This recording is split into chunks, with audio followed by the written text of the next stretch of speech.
Hindi mo kailangan mag-start ng malaki to pursue this business. Hindi porke wala kang budget or pera, hanggang dun ka na lang. Sa printing business, maraming option eh. Ang daming pwedeng i-offer, daming market. When we say printing, akala natin document printing lang, photo printing, which is hindi. Halos kahit saan ka magpunta, all around. Since siya nga yung print at kahit anong okasyon pa yan, kailangan ng printing business. Makakakuha po kayo ng idea kung paano po magsimulang mag-business gamit po ang Uniprint. Sa lahat ng gusto matuto sa printing businesses, isa na to sa chances nyo para magkaroon kayo ng from basic to advanced knowledge.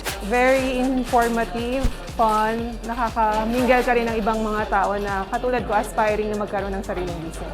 Kung tutuusin, yung babayaran namin pagka nag-attend kami ng mga ganitong seminar. Pero ngayon, binigay niya to sa amin for free.